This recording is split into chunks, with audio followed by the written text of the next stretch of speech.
sobat semua, udah tahu belum apa sih MBKM? Yuk saya jelasin. Kampus Merdeka adalah kebijakan yang dikeluarkan oleh Kemendikbudristek dengan memberikan hak kepada mahasiswa untuk mengambil mata kuliah di luar program studi selama 1 semester dan berkegiatan di luar perguruan tinggi selama 2 semester. Adapun kegiatan yang tersedia di program Kampus Merdeka yaitu: pertama, magang; kedua, studi independen; ketiga, kampus mengajar; keempat, Indonesian International Student Mobility Awards; kelima, pertukaran mahasiswa merdeka; keenam, membangun desa; ketujuh, proyek kemanusiaan; kedelapan, riset atau penelitian; dan terakhir, wirausaha. Nah, yang saya ambil yaitu magang. Magang MBKM merupakan salah satu program dari Merdeka Belajar Kampus Merdeka yang diterapkan oleh Kemendikbudristek yang menggunakan sistem penggantian mata kuliah setara dengan 20 SKS atau 1 semester, difokuskan agar mahasiswa menerima sebuah pengalaman baru di dunia kerja dengan harapan mahasiswa dapat segera terjun ke dunia lingkungan kerja setelah lulus. Mengapa MBKM diterapkan pada saat ini? Karena mendorong para mahasiswa agar memiliki pengalaman dan keterampilan secara menerapkan beberapa program yang ditawarkan oleh MBKM. Salah satunya program magang ini. Dengan adanya magang, mahasiswa dituntut untuk melakukan magang selama 6 bulan atau setara dengan 20 SKS yang akan dikonversikan dengan mata kuliah sesuai dengan jurusan atau bidang yang mahasiswa tekuni di universitas. Menurut Daryanto 2016, kegiatan magang dianggap masuk dalam sistem pembelajaran individu dalam kelompok dengan adanya pengawasan. Karena dalam kegiatan magang ini masih ada campur tangan dosen serta pembimbing lapangan di tempat magang. Diharapkan dengan mengikuti kegiatan magang ini, mahasiswa mampu mendapatkan pengalaman yang bersangkutan dengan rumpun ilmu yang pernah dipelajari atau pengalaman baru. Mudiarjo 2004 dalam Daryanto 2016 menjelaskan bahwa untuk mendapatkan pengalaman bukan hanya didapat di tempat berlangsungnya pendidikan, namun juga bisa didapat dalam segala bentuk lingkungan hidup manusia. Nah sobat semua, lokasi tempat saya magang yaitu ada di kantor Dinas Perdagangan dan Perindustrian Kota Tanjung Pinang. Sedikit saya jelaskan mengenai kantor yang saya pilih untuk magang. Berdasarkan Peraturan Wali Kota Tanjung Pinang Nomor 37 Tahun 2023 tentang uraian tugas pokok fungsi, tata kerja dan struktur organisasi Dinas Perdagangan dan Perindustrian Kota Tanjung Pinang. Dinas Perdagangan dan Perindustrian atau disingkat Disperdagin mempunyai tugas pokok menyelenggarakan urusan pemerintahan daerah berdasarkan asas otonomi dan tugas pembantuan di bidang perdagangan, perindustrian, stabilisasi harga, dan pengembangan ekspor impor. Untuk penjelasan lebih lanjut lagi, yuk kita simak penjelasan dari Kepala Subbagian Kepegawaian dan Perdagangan Dinas Perdagangan Kota Tanjung Pinang, Ibu Agustina AMK. Assalamualaikum warahmatullahi wabarakatuh. Perkenalkan, saya Ibu Agustina AMK. Jabatan saya di kantor Dinas Perdagangan dan Perindustrian sebagai Kasubag Umum Kepegawaian dan Keuangan. Saya akan perkenalkan juga di Dinas Perdagangan dan Perindustrian ada beberapa bidang, 4 bidang dan 1 bagian. 1 bagian itu terdiri sekretariat, di pos sekretariat itu ada Kasubag Umum Kepegawaian dan Keuangan dan Kasubag Program. Dan ada 4 bidang, yang bidang pertama itu bidang industri, yang kedua bidang perdagangan, yang ketiga bidang meteorologi, dan keempat bidang stabilisasi. Setiap bidang yang dilakukan kita di bagian sekretariat itu membawahi itu di bagian keuangan. Jadi apapun yang pencairan seperti gaji, tunjangan, kegiatan-kegiatan yang ada di bidang-bidang itu pencairannya di bagian keuangan. Lalu di bagian kepegawaian itu mencakup urusan tentang kepegawaian itu untuk kenaikan pangkat, untuk gaji berkala, untuk pensiun dan segalanya dan sebagainya. Terus itu umum dia mencakup satu dinas perdagangan dan perindustrian seperti apabila ada kita olahraga, untuk gotong royong itu di bagian umum. Terus di bidang industri itu sekarang mereka lagi gencar-gencarnya kegiatan sertifikasi halal untuk tingkat yang ada di Kota Tanjung Pinang. Itu meliputi seperti mereka ada membuat usaha, buat tempe, buat tahu, buat kue-kue dan segalanya. Terus yang kedua, bidang perdagangan itu sekarang lagi gencarnya ada ke sosialisasi tentang buka itu seperti kita BBM subsidi yang seperti solar untuk perusahaan-perusahaan dan maupun pribadi. Dan yang ketiga itu bidang meteorologi. Bidang meteorologi itu berkegiatan seperti itu untuk mengukur timbangan-timbangan yang ada di pasar, perusahaan-perusahaan yang ada di pasar yang mencakup hal yang semestinya harus mereka lakukan seperti timbangan-timbangan. Terus yang keempat itu bidang stabilisasi. Dan bidang stabilisasi itu dia mencakup itu tentang harga-harga pasar, seperti harga pasar yang sembako, yang paling utama itu sembako yang ada di pasar. Setiap hari mereka harus mengetahui berapa harga sembako yang ada di pasar. Tidak hanya sembako aja, seperti termasuk ikan juga, cabai juga. Jadi itulah yang paling utama, itu sembako yang dipakai untuk masyarakat sehari-hari. Saya sebagai Kasubag Kepegawaian, kita ini mencakup satu dinas. Jadi bagaimana caranya kita bisa mengayomi staf kita, itulah kegunaannya kita dengan kerjasama kita sama staf kita. Tanpa kita bekerja sama dengan staf kita akan bisa tercipta suatu pekerjaan yang baik. Nah, semua saya selama magang berada di bidang keuangan. Yuk, saya jelasin aktivitas apa saja yang selama ini saya lakukan. Nah, sobat semua, selama melaksanakan program praktik magang, saya melihat secara keseluruhan bentuk kegiatan yang dilaksanakan oleh bidang keuangan ini. Nah, yang mana ini tuh sesuai dengan tugas pokok dan fungsi dalam mewujudkan visi dan misi Dinas Perdagangan dan Perindustrian Kota Tanjung Pinang. Terutama untuk bidang keuangan ini sudah dijelaskan sebelumnya oleh Kasubag Ibu Agus Timar PMK. Ada beberapa pekerjaan yang saya lakukan, yaitu penginputan berkas SPJ, GU, dan TU pada tahun 2020. Nah, dalam rentan waktu berkas yang telah diarsipkan kemudian akan dilakukan pemusnahan berkas. Nah, sebelum dilakukan pemusnahan berkas, arsip yang masih berupa hard file dipindahkan dan dimasukkan untuk dijadikan software. Penginputan dilakukan berdasarkan keterangan berkas, retensi, nomor box, jumlah, dan nomor surat. Surat yang saya input yaitu berupa SPJGU dan TU. Ada juga SPP, SPN, SP2DUB, dan lain sebagainya. SPJ atau surat pertanggungjawaban adalah surat yang memberikan pernyataan setiap kegiatan yang diadakan berdasarkan pertanggungjawaban pembuat kegiatan. Ada berupa TU tambah uang, kegiatan yang dianggarkan baik itu berupa event, operasional kantor, pengadaan rutin, gaji. Apabila anggaran yang kurang, maka akan dilakukan penambahan dana untuk dapat mencukupi kegiatan yang telah disetujui. Lalu penginputan berkas SPM dan SP2D tahun anggaran 2020. Nah, SPM ini adalah singkatan dari surat perintah membayar yang diterbitkan oleh pengguna anggaran atau kuasa pengguna yang ditujukan untuk mencairkan dana. Pencairan dana didasarkan pada SP2D, surat perintah pencairan dana. Setiap kegiatan yang dilakukan berkenaan dengan dana, maka SPM dikeluarkan berdasarkan SP2D yang telah diterbitkan oleh dinas terkait sebagai hak dari pengguna anggaran dalam menjalankan fungsi dan tugas setiap OPD yang ada. Adapun kegiatan yang biasanya dikeluarkan oleh pengguna anggaran ini diantaranya rutinitas kantor, perbaikan fasilitas kantor baik AC maupun alat elektronik lainnya, lalu pembelian air, bahan bakar, pelumas, kegiatan acara industri, sertifikasi halal, kerajinan tangan oleh IKM, serta pembayaran perjalanan dinas dalam dan luar daerah. Lalu kemudian saya juga membantu staf pegawai dalam pengejaran ulang serta perbaiki data terhadap prosedur baku pelaksanaan kegiatan standar operasional prosedur SOP. Ada beberapa yang perlu dikerjakan, salah satunya mulai administrasi penyusunan laporan tahunan, absensi, laporan bulanan, surat masuk, surat keluar, administrasi renjak, rapat penyusunan latih, administrasi taspen, penyusunan LPPD, akses, dan administrasi modal C. Selama saya ada di sini, saya melihat ada beberapa siswa itu mereka punya inisiatif untuk bekerja. Jadi saya mengharapkan untuk mahasiswa yang akan datang tuh maunya saya seperti itu. Tidak ada pekerjaan itu untuknya itu disuruh, itu maunya saya itu inisiatif untuk mereka sendiri. Nah, saya mengharapkan kepada adik-adik yang magang, cobalah belajar disiplin, mikirkanlah untuk masa depan kita. Karena kalau kita berbaur sama masyarakat, berbaur sama orang-orang yang ada di sekitar kita, insya Allah kita akan bisa maju. Saya Ibu Agus Timar sebagai Kasubag Umum Pegadaian Keuangan mengucapkan terima kasih. Semoga kita kedepannya akan tetap selalu bersama. Nah, sobat semua, itu tadi video magang saya. Terima kasih telah menyaksikan. Sampai ketemu di lain waktu. Dah.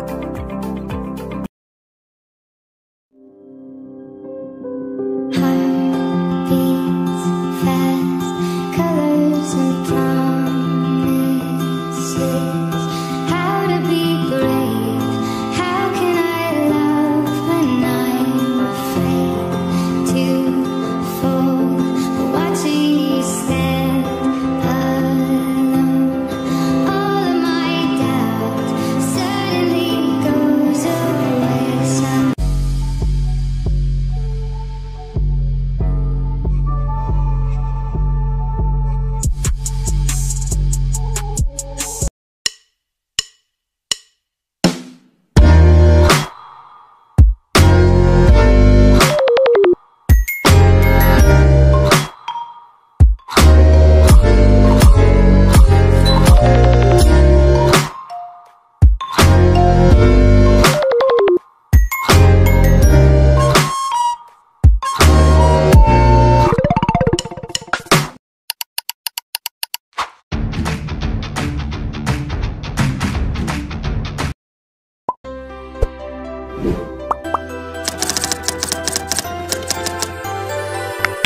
Susi Fitriana, Magister Keselamatan dan Kesehatan Kerja, selaku Sekretaris di Dinas Tenaga Kerja Koperasi dan Usaha Mikro Kota Tanjung Pinang. Pada kesempatan ini izinkan saya untuk menyampaikan uraian tugas dari sekretariat dan bidang-bidang yang ada di Dinas Tenaga Kerja Koperasi dan Usaha Mikro Kota Tanjung Pinang. Untuk sekretariat sendiri terdiri dari dua subbagian. Subbagian pertama yaitu subbagian penyusunan program evaluasi dan pelaporan, di mana subbag ini berperan dalam penyusunan program baik itu untuk 1 tahun ke depan, 5 tahun ke depan, ataupun jangka panjang kurang lebih 25 tahun ke depan.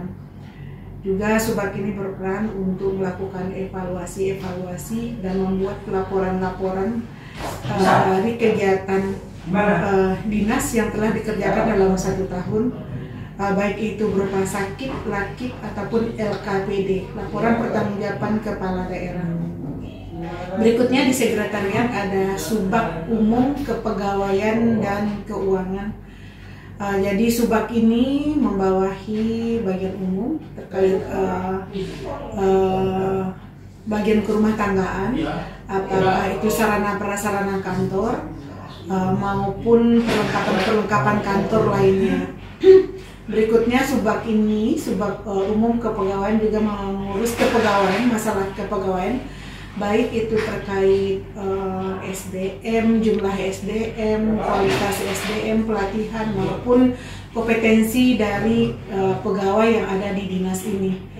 Dan subbag ini juga membawahi keuangan, baik itu pertanggungjawaban keuangan yang ada di Dinas Tenaga Kerja Koperasi dan Usaha Mikro. Di samping sekretariat juga ada 3 bidang. Bidang yang pertama bidang penempatan dan pelatihan tenaga kerja. Untuk penempatan ini terkait penempatan tenaga kerja baik itu di dalam negeri maupun penempatan di luar negeri. Misalnya salah satunya bekerja sama dalam penempatan pekerja migran Indonesia dan juga tenaga kerja asing yang bekerja di Kota Tanjung Pinang ini berada di bawah bidang PPTK, penempatan dan pelatihan tenaga kerja. Dan bidang ini juga membawahi ataupun bertanggung jawab terhadap kegiatan pelatihan-pelatihan bagi tenaga kerja yang ada di Kota Tanjung Pinang, sehingga diharapkan tenaga kerja ini mempunyai kompetensi dan juga bisa mengurangi pengangguran, jumlah pengangguran yang ada di Kota Tanjung Pinang. Berikutnya adalah bidang hubungan industrial dan jaminan sosial ketenagakerjaan. Untuk hubungan industrial ini terkait beberapa kegiatan, misalnya ada perselisihan antara pengusaha dan pekerja ataupun pemberi kerja dengan pekerja, sehingga diharapkan dari perselisihan ini ada solusinya yang diberikan oleh Dinas Tenaga Kerja Koperasi dan Usaha Mikro melalui bidang HI ini, ya. Terkait juga masalah upah dan juga upah minimum Kota Tanjung Pinang juga dibawahi oleh bidang HI. Dan bidang ini juga membawahi jaminan sosial ketenagakerjaan, khususnya BPJS ketenagakerjaan, baik itu bagi pekerja formal maupun informal. Untuk pekerja formal misalnya untuk honorer, THL, ataupun honorer ini juga ada PTT-nya. Jadi untuk preminya dibayarkan melalui bidang ini. Dan untuk pekerja-pekerja non formal, misalnya nelayan, petani, tukang parkir, ataupun ojek, ini PAUD ya, guru-guru PAUD, guru TPQ, pembayarannya bisa melalui ini, melalui bidang HI dan jam sosteknaker ini, ataupun juga melalui OPD terkait lainnya. Misalnya kalau nelayan itu langsung dibayarkan preminya oleh Dinas Pertanian, sedangkan untuk petugas parkir oleh Dinas Perhubungan. Berikutnya ada bidang koperasi dan usaha mikro. Ini adalah bidang ketiga yang membawahi terkait pembinaan dan pengawasan terhadap koperasi-koperasi yang ada di Kota Tanjung Pinang, sehingga koperasi ini berkembang dari koperasi simpan pinjam menjadi koperasi yang produktif menghasilkan produk-produk yang bisa meningkatkan ekonomi keluarga. Bidang ini juga membawahi usaha mikro yang mana di daftar database yang ada di Dinas Tenaga Kerja dan Usaha Mikro terdiri dari 14.000 usaha mikro yang telah terdaftar di Kota Tanjung Pinang ini selama tahun 2020 sampai dengan saat ini. Mungkin itu yang dapat saya sampaikan terkait dengan tusi dan uraian tugas dari Dinas Tenaga Kerja, Koperasi dan Usaha Mikro Kota Tanjung Pinang. Dan saya sudahi dengan billahi taufiq wal hidayah. Assalamualaikum warahmatullahi wabarakatuh.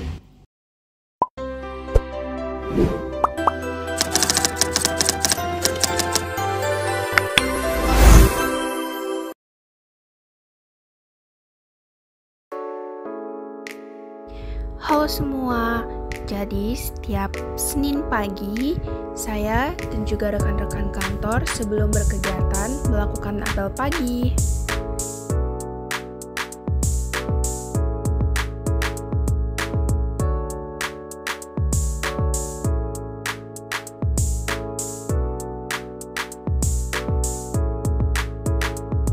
Saya ditempatkan di dua bidang, di bidang sekretariat dan juga di bidang hubungan industrial. Yuk lihat kegiatan sehari-hari saya di kedua bidang ini.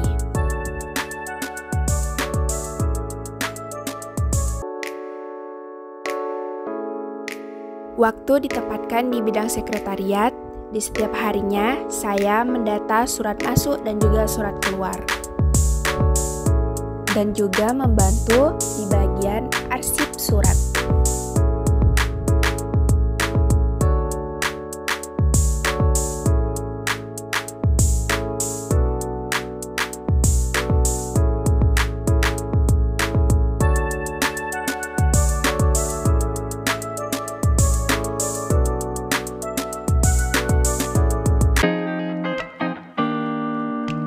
Di bidang industrial, saya mengecek data-data BPJS Ketenagakerjaan.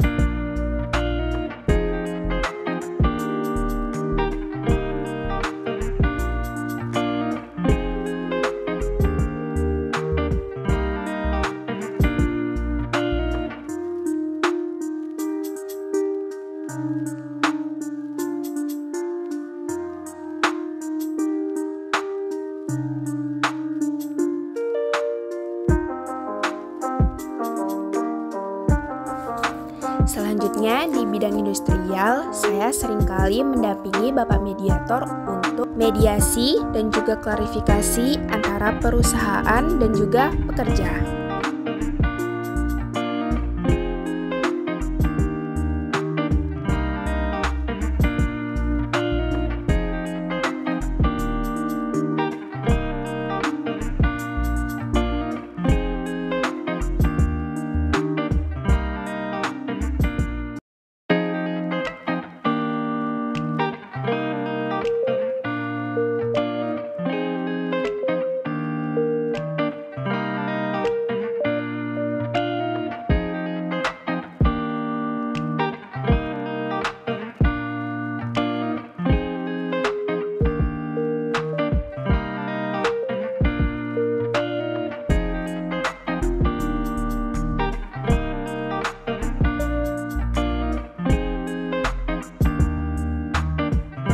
Saya juga sering diajak untuk mengantar berkas di gedung wali kota di bagian hukum dan juga pemerintahan.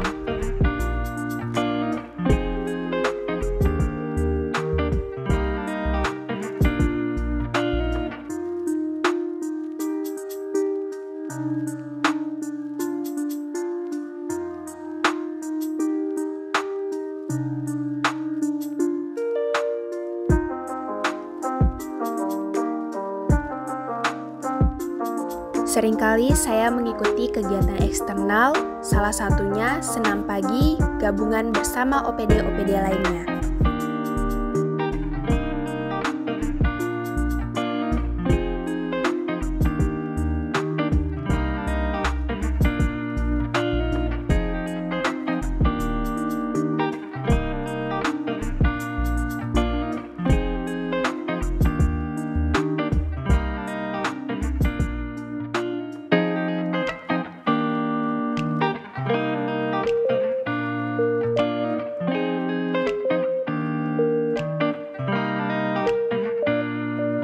Sekian simpulan kegiatan magang saya selama 4 bulan di Dinas Tenaga Kerja Koperasi dan Usaha Mikro, Kota Tanjung Pinang.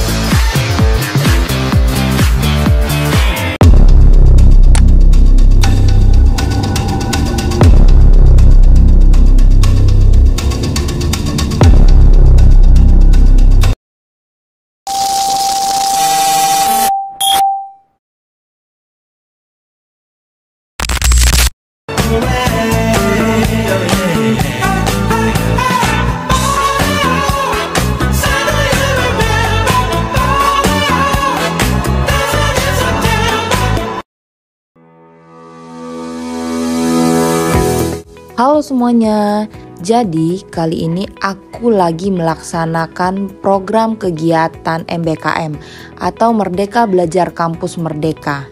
Nah, udah tahu belum apa itu MBKM? Kalau belum, yuk simak penjelasannya.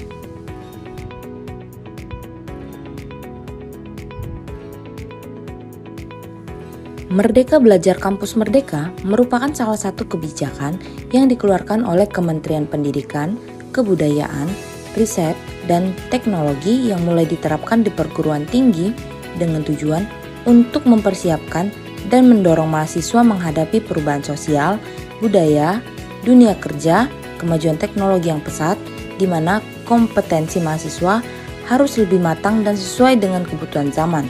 Selain itu, adanya program Merdeka Belajar Kampus Merdeka atau MBKM ini juga bertujuan untuk memberikan kesempatan kepada mahasiswa untuk mengembangkan kompetensinya. Berdasarkan Permendikbud nomor 3 tahun 2020 pasal 15 ayat 1, bentuk kegiatan pembelajaran terdapat 8 jenis program Merdeka Belajar Kampus Merdeka. Di antaranya sebagai berikut.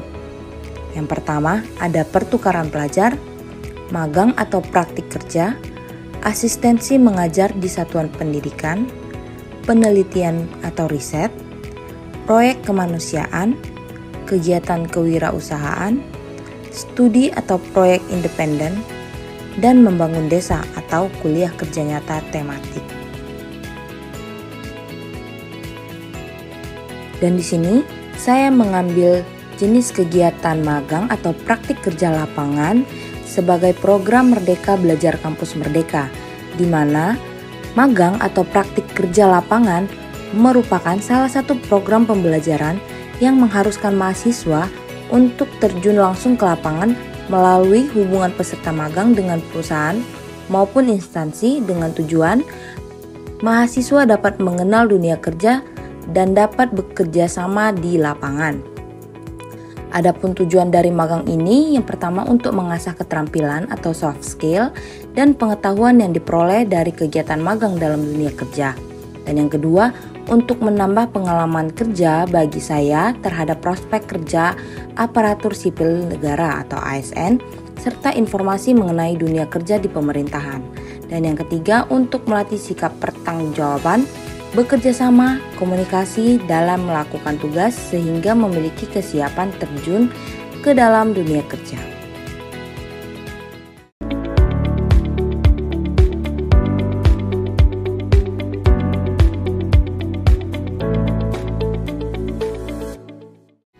Assalamualaikum warahmatullahi wabarakatuh. Saya Agus Susanto, Kepala Dinas Komunikasi dan Informatika Kota Tanjung Pinang. Dinas Komunikasi dan Informatika Kota Tanjung Pinang terbentuk pada tanggal 12 Januari tahun 2017 sebagai sebuah OPD yang berdiri sendiri, tadinya bergabung dengan Dinas Perhubungan dan Kominfo, kita terbentuk di tahun 2017 menjadi Dinas Komunikasi dan Informatika, terpisah daripada Dinas Perhubungan. Nah, Dinas Komunikasi dan Informatika Kota Tanjung Pinang ini secara umum dapat saya sampaikan bertanggung jawab terhadap pengelolaan informasi publik yang ditujukan untuk membangun citra positif pemerintah di mata publik. Nah, kenapa kita harus membangun citra positif pemerintah di mata publik? Tujuannya adalah untuk membangkitkan atau membangun partisipasi masyarakat dalam pelaksanaan pembangunan, program-program dan kegiatan yang dilaksanakan oleh pemerintah Kota Tanjung Pinang.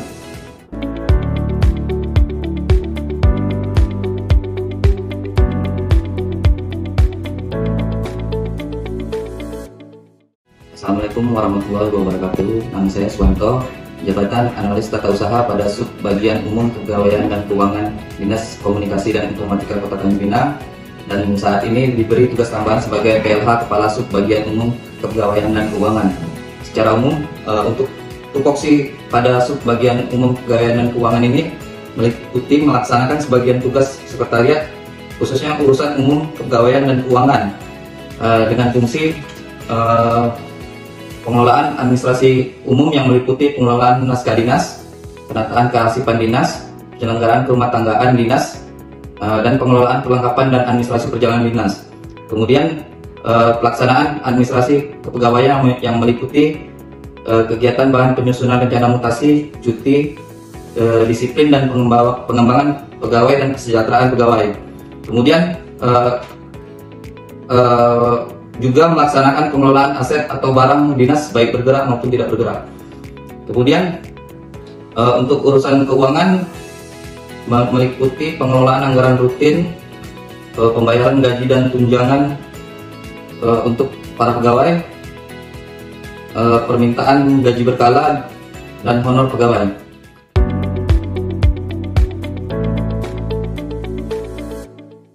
Untuk bagian sekretariat itu terdiri dari 2 subbab, yaitu subbab umum kepegawaian dan keuangan, dan yang kedua subbab penyusunan program, evaluasi dan pelaporan.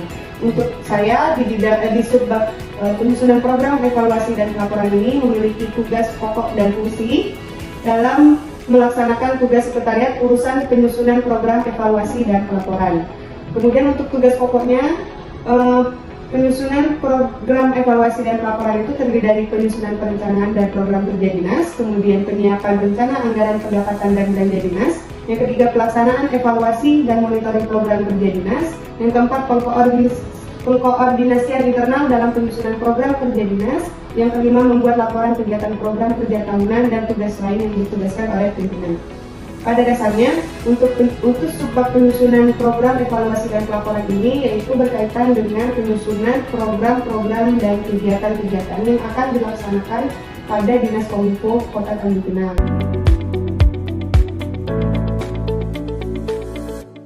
Mungkin sedikit saya jelaskan bahwa regulasi atau dasar Dinas Komunikasi dan Informatika ini didasarkan pada peraturan Wali Kota nomor 48 tahun 2023, yaitu tentang uraian tugas pokok dan fungsi Dinas Komunikasi dan Informatika Kota Tanjung Pinang.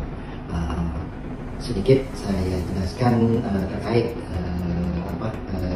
bidang teknologi informasi dan komunikasi, bahwa di bidang tersebut kita menjalankan tugas pokok dan fungsi antara lain melaksanakan perencanaan, pelaksanaan serta evaluasi tugas-tugas di bidang komunikasi, informasi dan informasi.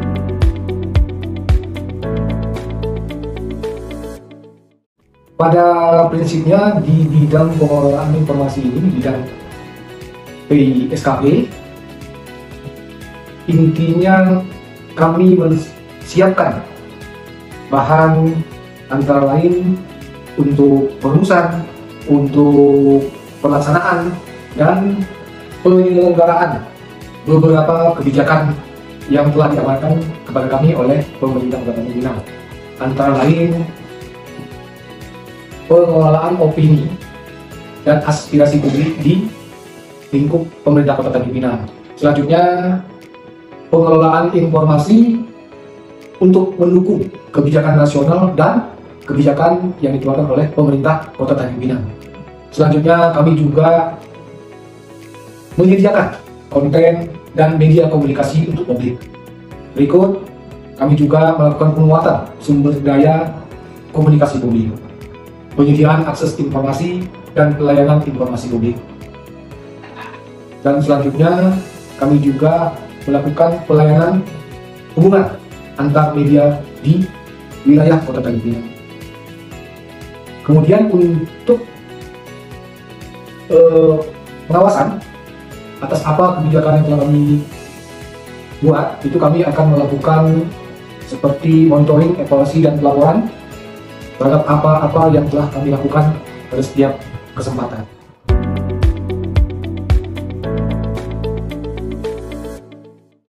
Sesuai dengan nama bidangnya, bidang statistik persalian memegang dua urusan yang ada pada Dinas Kominfo. Dan urusan pertama yaitu statistik, urusan kedua adalah persalian. Banyak kegiatan yang dikelola oleh bidang persalian, bidang statistik persalian, antara lain ya, kita mulai dari statistik ya.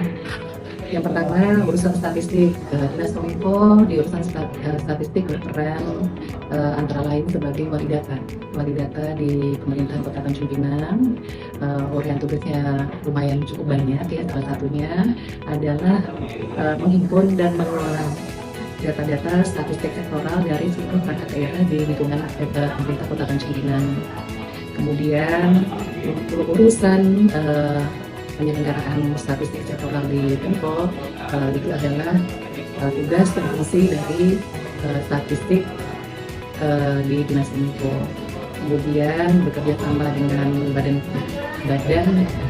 Pusat Statistik atau BPS Kota Tanjung Pinang, pembina data. Kemudian juga sama tugas-tugasnya juga cukup banyak urusan persandian.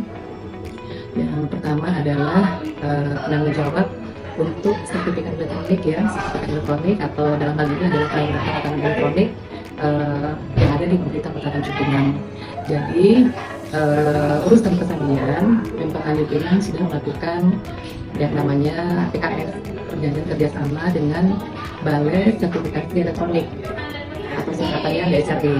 BSRE itu adalah BPT atau unit kerja dari Badan Siber Sandi Negara yang merupakan penyelenggara sertifikat elektronik yang tersertifikasi.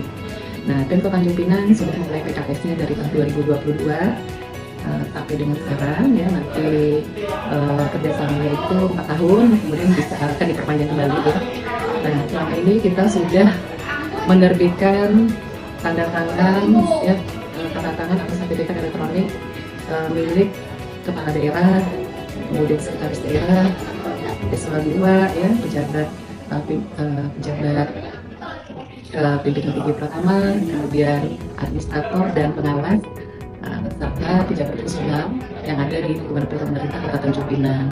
Nah, di tahun 2024 ini kegiatan ini berkembang, pelaksanaan penerapan tanda tangan elektronik bagi ASN itu kita dalam proses menerapkan tanda tangan elektronik itu bagi seluruh ASN di Kota Tanjung Pinang. Jadi tidak terbatas untuk PNS tetapi untuk P3K juga. Nah semuanya, mungkin segitu dulu ya penjelasan mengenai program MBKM dan kegiatan yang aku lakuin selama aku magang. Sampai jumpa di lain waktu. Bye-bye.